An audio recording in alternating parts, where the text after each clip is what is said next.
I had no idea that I could flip the camera and that I could record a video FaceTime.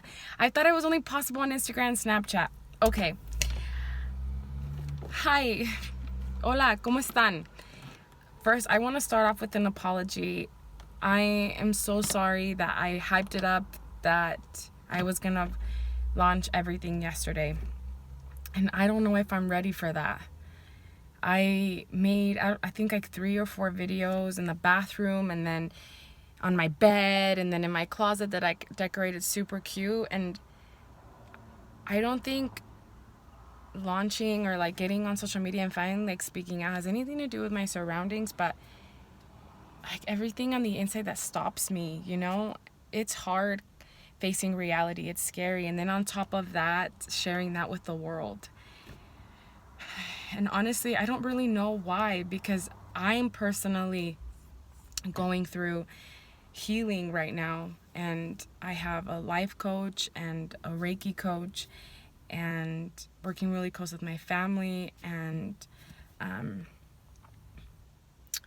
doing a really intense brain program, which in itself, I'm reliving a lot of my trauma right now to release it. And so I have days where I'm just crying, or I have days where I'm angry, and I have other days where I'm so exhausted and all I want to do is sleep. Some days where I'm like, I feel so good, better than I've ever felt before. And I don't know if I'm ready, but I kept asking myself, like, what's stopping me? And today I just asked myself, Karina, when do you feel the strongest? And I never thought that I would feel the strongest at the gym, which is where I came from. I got a trainer this week. Today's my second day. He is like a bodybuilder, competitor, incredible strong man. And we're doing like powerlifting, strength conditioning coaching, and doing 5-pound weights on my upper body. But gains, it's kind of gross. But through him, I've learned that strength is never a weakness.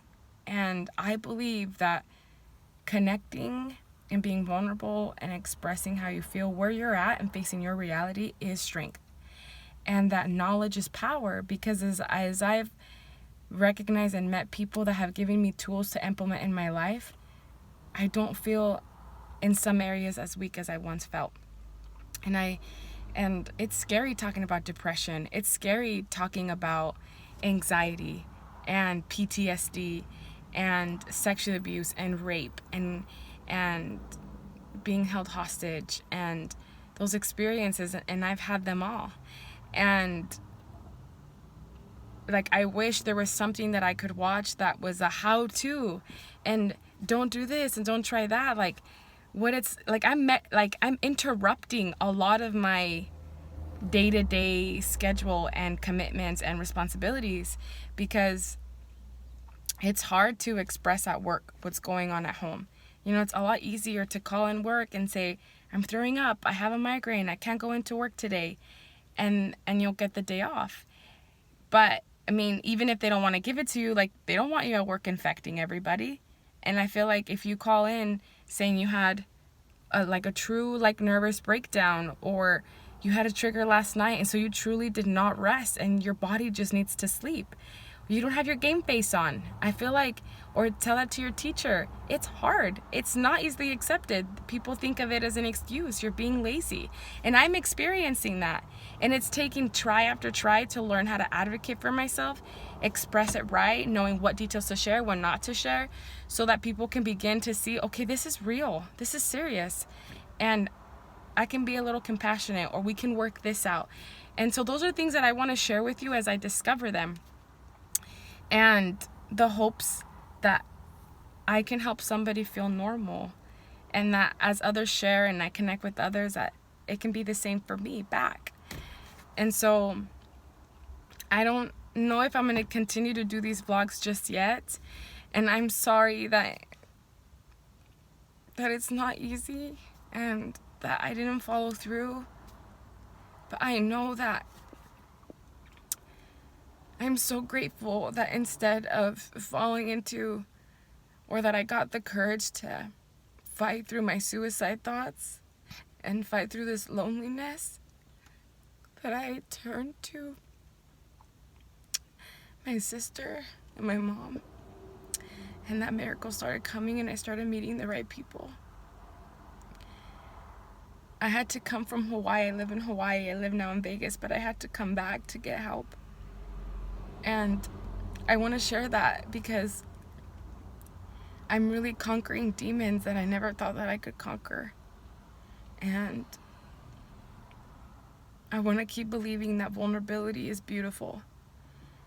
And I just want to leave you with this thought.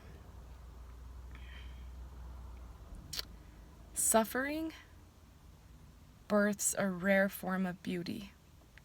And it doesn't make right or justify what may be happening or what has happened. But it's an opportunity that beauty can be found in your new life. And I'm discovering that beauty, I'm beginning to see a little bit of that beauty by, sorry, the lighting, comes from, okay, now I look like a ghost. Ooh, better? No, okay. Comes from, I have no nose.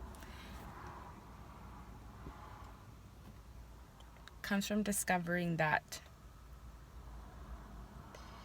when you begin to behold your real self and behold your potential, and you look in a mirror, you just, well, at least for me, I'll say it this way. I believe there's a warrior within all of us. And we are like lions, king of the jungle. I think that's the king of the jungle. Who often look in the mirror and see a cat, a kitten.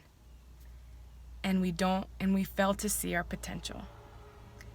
And if we allowed a lion to see that, he would never know its roar, its ability to conquer, to rise, to protect.